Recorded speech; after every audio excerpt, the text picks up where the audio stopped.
মায়ার নবী ডাক দিয়ে বলে, আবু বকর, গভীর রাতে মসজিদে নববীতে কেন নামাজে দাঁড়ায় কাঁদেন? আবু বকর বলেন, ইয়া রাসূলুল্লাহ, আল্লাহর আদালতে কেমনে যে দাঁড়াইয়া হিসাব দিব? ওই মালিকের পরিচয় তো আমি এখনো পাই নাই। আমার মালিকের পরিচয় দাঁড়িয়ে যদি হাসরের ময়দানে দাঁড়াই, ওই হাসরের ময়দানে জাহান্নামের আগুনের গরম, অন্যদিকে সূর্যের গরম সহ্য করা সম্ভব হবে না।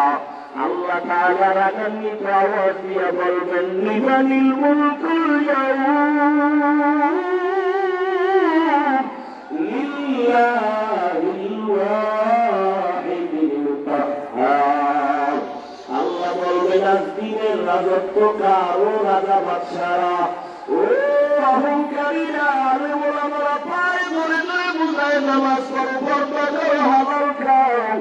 অহংকারী ভাব নিয়ে বলো নামাজ পড়ার দরকার নাই, রোজা রাখো না, পর্দা করো না। ওরে আমার মাওলাকে ছোট বলে ধরিও না। আমার আল্লাহ যত দয়াময় ততটাই ভয়ঙ্কর। ওরে কিয়ামতের ময়দানে আমার আল্লাহ যখন রাগান্বিত হয়ে আওয়াজ দিবে, হাসরের ময়দানটা থরথর করে কেঁপে উঠবে।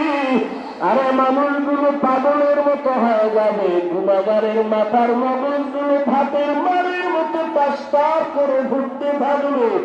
ওই জাহান্নামের আগুন সহ্য করা সম্ভব হবে না রে আল্লাহর বান্দা। রহমতের নবীও আম্মা জান আয়েশার ঘরে বসে কান্না করেন। আম্মা জান আয়েশা জিজ্ঞাসা করেন, ইয়া রাসূলুল্লাহ, আমার ঘরে বসে আপনি কান্না করেন কেন? কোনো বেয়াদবি হলো নাকি? আম্মা জান আয়েশার জবাবে নবী বলেন, ও আয়েশা, আমি মাঝে মাঝে বেশি কান্না করি দুইটা কথা যখন আমার মনে হয়। এক নম্বরে, আয়েশা, আমার জীবন ছিল একটা দুঃখের সময়ের জীবন। তুমি তখন দুনিয়ায় ছিলাম রে আয়েশা, এমন একটা সময় ছিল দুনিয়াতে আসি আমি বাবা বলে ডাক দিতে পারি নাই। 6 বছরে আমি আপা হারাইয়া বড় ইয়তীম। তায়েফের ময়দানে আমাকে পাথর মেরে রক্ত ঝরায়।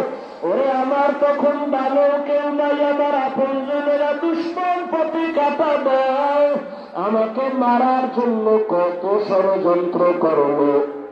ওই সময় আমার কেউ নাই। ওই সময় আমার একজন আপন সঙ্গিনী ছিল খাদিজা, আরবের বড় ধনী, সব সম্পদ আমাকে দান করে দিয়েছিল। আমি দিনের দাওয়াত দিয়া যত রাতে ঘরে আসতাম, খাদিজা দরজা খুলে অপেক্ষা করত, একটা সেকেন্ডের জন্য ঘুমায় না।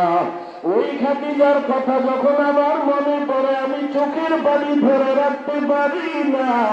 আমার বংশের দুশ্মনেরা 3টা বছর শিয়াবে আবু তালিবে আমাকে গৃহবন্দী করে রেখেছে।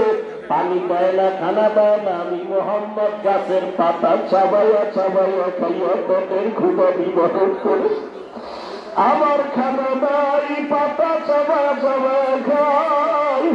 ওই খাদিজা আমার সাথে হাজির, খানা বন্ধ করে আমার সাথে আসিয়া ওই গাছের পাতা চাবাইয়া চাবাইয়া খাইতো। ওই খাদিজার কথা যখন মনে পড়ে, আমি চোখের পানি ধরে রাখতে পারি না। আর আমার মাঝে মাঝে কান্না, কিয়ামতের কথা যখন আমার মনে পড়িয়া যায়, আমি চোখের পানি ধরে রাখতে পারি না। কিয়ামতের ময়দান এত ভয়ঙ্কর হবে, ওই ময়দানটা নারী আর পুরুষ সব উলঙ্গ দাঁড়াবে। আমার আল্লাহর আদালত বড় গরম হয়ে যাবে।